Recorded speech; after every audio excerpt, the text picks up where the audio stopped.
What if the most advanced weapon of the 20th century was suddenly dropped into the middle of the 19th? Imagine this: a single, modern nuclear submarine appearing out of nowhere in the midst of the American Civil War. This isn't just a fun thought experiment. It's a deep dive into how technology can completely shatter the rules of history. Let's explore what would happen if a Virginia-class submarine, one of the most powerful vessels ever built, found itself on the side of the Union in 1862. So, picture the scene. It's the height of the Civil War. The Union Navy is struggling to enforce its Anaconda Plan, a massive blockade designed to strangle the Confederacy by cutting off its ports. But blockade runners, fast and sneaky ships, are constantly slipping through. Confederate ironclads like the CSS Virginia are a terrifying new threat. The Union's wooden-hulled navy, while large, is vulnerable. Then, suddenly, a sleek black behemoth surfaces off the coast of Charleston. It's over 370 feet long, silent, and has no sails or smokestacks. To the sailors of 1862, it would look like a sea monster, a demonic creation from the depths. Panic would be an understatement. The submarine's commander and crew would be just as confused. One moment, they're on a 21st century patrol. The next, they're surrounded by ships that belong in a museum. Their GPS is useless, satellite communication is gone. They're completely alone, a technological island in a sea of the past. Their first challenge: figuring out what's going on and whose side to take. Seeing the American flag on Union ships would likely be the deciding factor. They are, after all, a U.S. Navy vessel. Their mission, by default, would be to uphold the United States. Once the initial shock wears off and they establish communication with the Union High Command, imagine Abraham Lincoln getting a telegraph about a silent iron whale. The game changes forever. The submarine's first mission would almost certainly be to enforce the blockade. The port of Charleston, a vital lifeline for the Confederacy, would be the primary target. The submarine could simply park itself, submerged and invisible, at the harbor entrance. Any blockade runner attempting to enter or leave would be detected by its advanced sonar long before they saw anything. A single torpedo would be enough to obliterate any ship of that era. The explosion would be unlike anything they had ever witnessed. It wouldn't be a cannonball punching a hole. It would be a catastrophic blast that would tear a wooden or even an ironclad ship to pieces instantly. After one or two blockade runners vanish without a trace, word would spread like wildfire. A terrifying, unseen demon guards the harbor. No captain, no matter how brave or greedy, would dare challenge it. Charleston's port would be sealed, not by a fleet of ships, but by one invisible guardian. The psychological impact would be immense. The Confederacy would be baffled. Their spies would have no answers. How can you fight an enemy you can't see, hear, or even comprehend? Their morale, already strained, would begin to crumble. The Anaconda Plan, once a leaky sieve, would become an iron-tight grip. Wilmington, Mobile, Savannah. One by one, the submarine could visit each port, shutting them down with terrifying efficiency. The Confederacy's ability to import weapons, ammunition, and other vital supplies would be severed. Their economy, dependent on cotton exports, would collapse.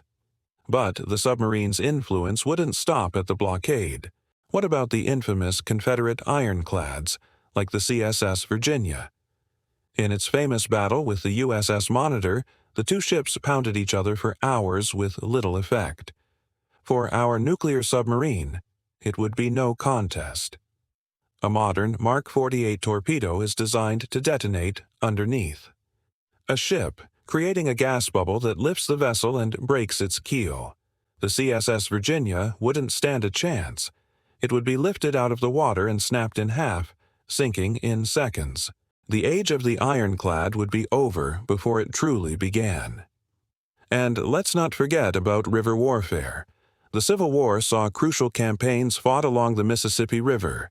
While a Virginia-class submarine is too large for most rivers, its mere existence would free up the entire Union fleet. Ships previously dedicated to blockade duty could now push up the Mississippi, supporting General Grant's Vicksburg campaign. Vicksburg, the Gibraltar of the Confederacy, was the key to controlling the river. With overwhelming naval support, the siege might have ended months earlier, splitting the Confederacy in two and accelerating the Union's path to victory. But the submarine's greatest weapon might not be its torpedoes, but its cruise missiles. Tomahawk missiles have a range of over 1,000 miles and are incredibly accurate. While using them would be a massive escalation, the temptation would be there. Imagine the strategic possibilities. The submarine, sitting safely off the coast, could launch a precision strike against the Tredegar Iron Works in Richmond, the industrial heart of the Confederacy. Without Tredegar, the South's ability to produce cannons, locomotives, and armor plating would be crippled. A single, non-nuclear strike could neutralize the Confederacy's entire industrial capacity overnight. This would be a completely new form of warfare, one where the factory is as much a target as the soldier. The war would no longer be just about battles and territory, but about destroying the enemy's ability to fight at its source. The political and ethical debate within the Union command would be intense. Is it right to use such a devastating weapon? But faced with the prospect of ending a brutal war and saving hundreds of thousands of lives, President Lincoln would likely give the order. With its ports sealed, its industry in ruins, and its armies starving for supplies, the Confederacy would face inevitable collapse. The war, which in our timeline dragged on for 4 bloody years, might be over in a matter of months after the submarine's arrival. Lee's surrender at Appomattox might have happened in 1863 instead of 1865. The cost in human lives, which was over 600,000, would be drastically reduced. The submarine wouldn't just be a weapon, it would be a peacemaker, albeit a terrifying one. But what happens after the war?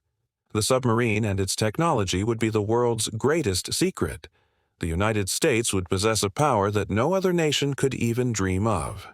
The global balance of power would be completely upended. European powers like Britain and France, who had considered intervening on the Confederacy's behalf, would be utterly intimidated. The era of American global dominance would begin a century ahead of schedule. The submarine would have not only won the Civil War, but would have reshaped the entire geopolitical landscape of the planet. It's a powerful reminder that sometimes a single piece of technology can change the course of history forever. Thank you so much for joining me on this journey through time. It's a wild scenario to think about, isn't it? If you enjoyed this What If, let me know in the comments what historical event you'd like me to explore next. Don't forget to hit that like button, subscribe for more content, and ring the bell so you never miss an adventure. We'll see you in the next one.